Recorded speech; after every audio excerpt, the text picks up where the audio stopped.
¿Cómo fue tu primer contacto con el violín? Porque para quienes no lo saben, Rebeca tiene 21 años. Bueno, 22, acabo de cumplirlo. Sí, hace 2 días. ¡Wow! Felicidades, Gracias. muchas felicidades. Bueno, 22 añitos recién cumplidos. Sin embargo, tienes una larga trayectoria en el violín. ¿Cómo fue tu primer contacto con el violín? Bueno, yo comencé con el violín específicamente a los 4 años. Esa fue la edad que yo comencé a tomar mis primeras clases. Pero antes de eso, yo estaba en clases de estimulación musical temprana, en Crescendo. Y allá, pues, esos fueron mis verdaderos inicios en la música, cuando, o sea, todavía tenía meses de edad. Y pues llegó una edad en la que ya ya era suficientemente grandecita como para elegir un instrumento. Me llevaron a una academia, vi algunas clases de violín, de piano, de cello, de todos los instrumentos que habían allá, y me decidí por el violín. No sé, creo que yo no había tenido ninguna experiencia con nada de violín, simplemente lo vi, lo escuché, me llamó la atención y eso fue lo que decidí escoger. Y siempre hago la misma historia de que cuando yo dije que yo quería estudiar violín, mi papá dijo, no, mejor vamos a ponerle en piano, porque ya mi hermano había elegido el piano y él decía, bueno, un piano no hay que comprarlo, está en la academia. Pero la directora de la academia, que era Jacqueline Huguet, ella le dijo, no, mira, cuando un niño viene decidido como por un instrumento, le llamó la atención, lo señala así, sin haber tenido ninguna experiencia previa, hay que dejarlo, porque uno no sabe hasta dónde puede llegar con él. Entonces, ¿tú desde siempre supiste que te querías dedicar a esto profesionalmente, o hubo un momento en el que dijiste, ok, esto ya va a pasar de ser un hobby a ser mi profesión?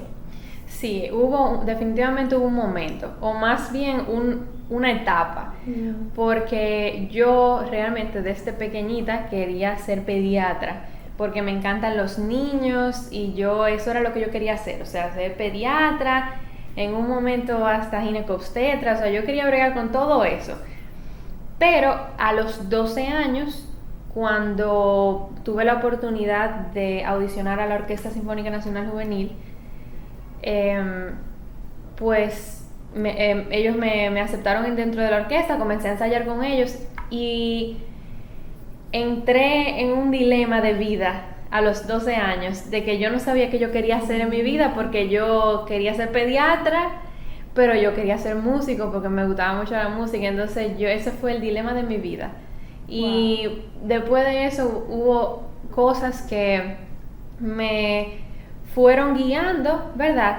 Poco a poco, como a que la música era por lo que yo me iba a ir, como por ejemplo mi entrada al programa de violín Gabriel del Orbe de la Fundación por la Música, dirigida por Margarita Ofant, donde comencé a tomar clases con Paul Cantor y Tim Cantor, profesores estadounidenses, y claro, mi profesora Mercedes Ariza, que me fueron moldeando y fueron ayudándome para prepararme para audicionar a la universidad, y bueno, por ahí el Señor me fue guiando y llevándome.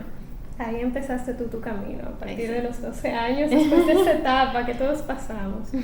Entonces, me imagino que a partir de ahí el violín se convirtió en algo esencial en tu vida. ¿Cómo tú describirías lo que significa el violín y la música para ti, en lo que se ha convertido hasta ahora?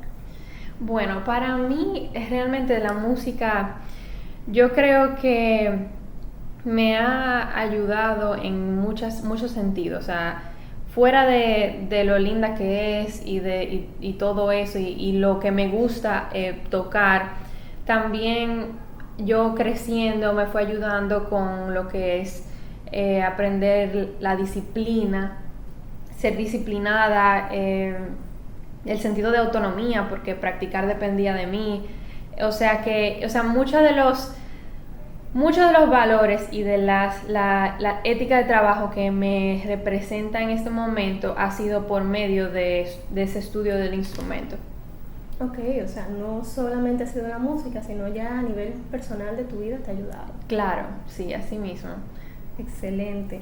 Entonces, ¿cuáles han sido tus influencias artísticas? Esa persona que tú dices, wow, mira, allá es que yo quiero llegar, o wow, esa música me inspira a crear y a yo seguir.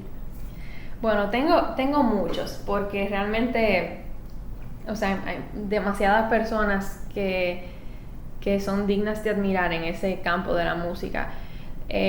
Puedo mencionar, vamos a decir, dentro del área clásica del violín en específico, siempre he tenido mucha admiración por Itzhak Perlman, que yo escuchaba mucho sus discos cuando estaba pequeñita, y también Anne-Sophie Mutter, pero también nuestra Isha Sayed, que también es, o sea, fue una inspiración para mí desde pequeñita, porque la veía dominicana también, y fue el primer concierto de recital de violín en vivo que pude asistir ella, y también músicos en el área popular como Juan Luis Guerra, o sea, realmente tengo muchas influencias de personas que yo admiro mucho musicalmente hablando, no solamente dentro de mi área, sino que en otras, por todo lo que han logrado y por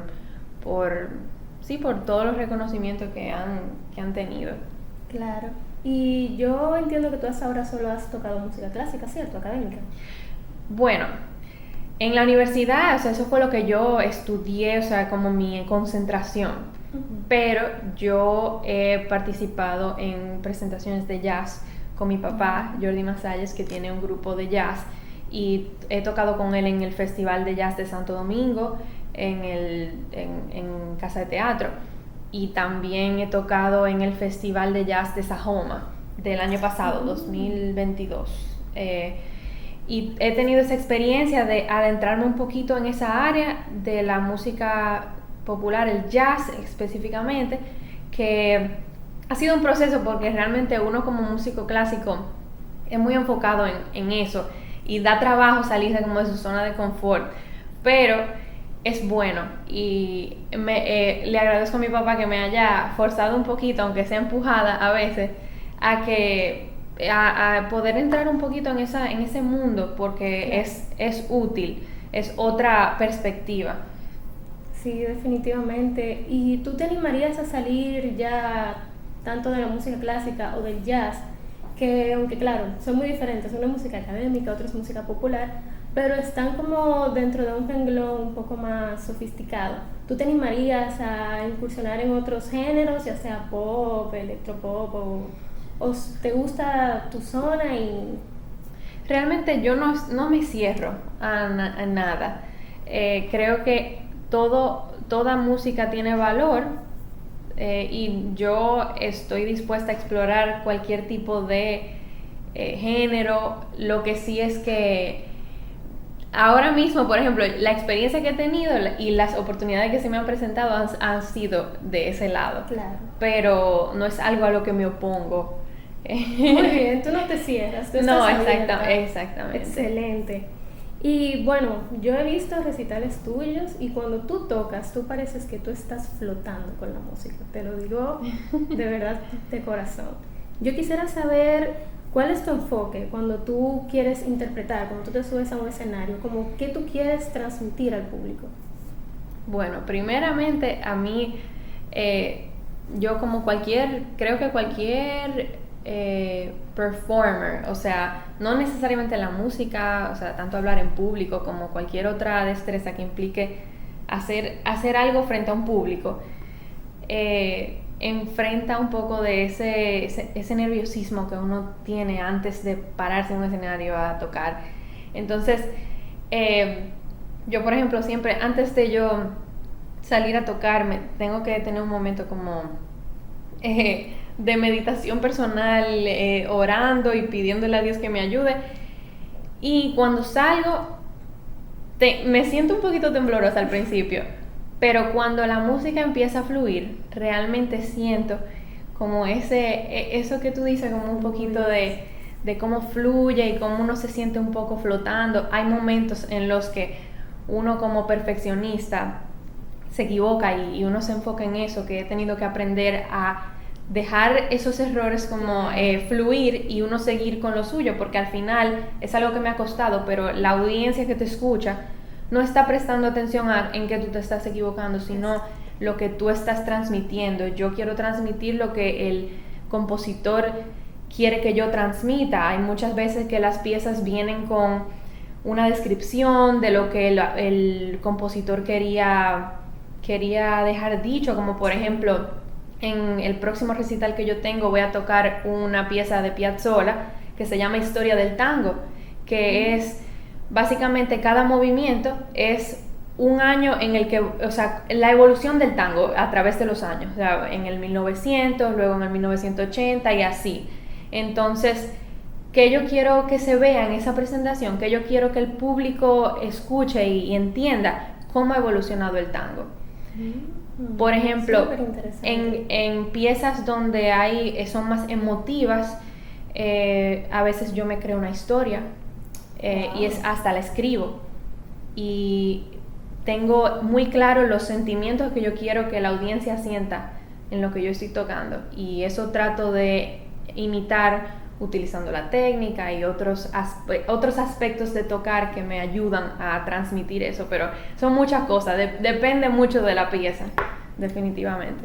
Sí, me imagino. Eso súper interesante, en verdad. O sea, tango me parece excelente.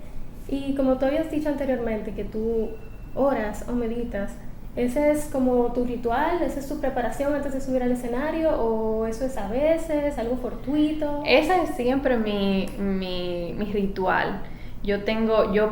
No me gusta practicar justo antes de la presentación. Yo normalmente me permito por lo menos 45 minutos sin yo estar como tocando con toda la capacidad. O sea, sí puedo estar haciendo como algunas cosas tal vez de calentamiento para mantener los dedos. Es como el deporte, o sea, nadie se va a tirar a hacer un deporte sin haber calentado, claro. Pero no hacen no hacen el curso completo porque se van a cansar y pierden esa como adrenalina. Exacto. Entonces lo mismo pasa con la música. Yo hago cositas para calentar, sencilla, no toco la pieza completa, me gusta también hacerla súper lenta. Y entonces sí tengo mi momento de oración y de yo misma con Dios, y yo también con mi partitura. A veces la leo, la escucho y la veo, y ese más o menos es mi ritual. Y un café. Importante, muy importante detalle.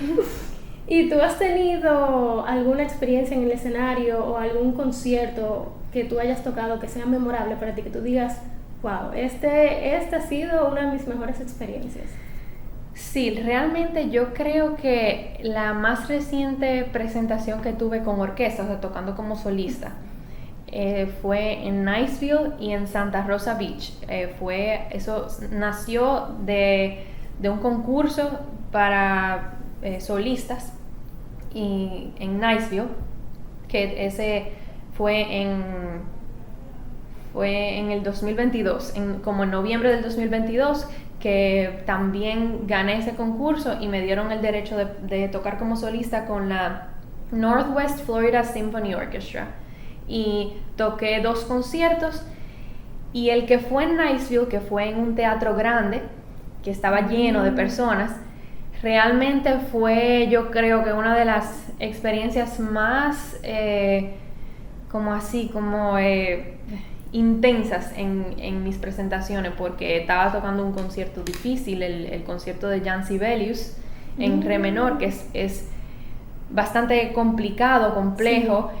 Y pues tocar delante de una orquesta de músicos sumamente talentosos fue muy intimidante, y nada más tuve 2 días de ensayo, o sea, el día antes y el mismo día en la mañana.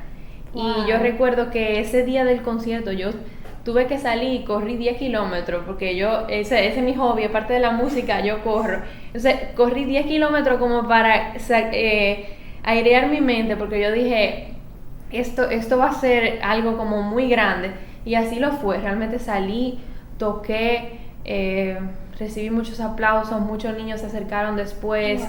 Y fue una experiencia muy, muy bonita.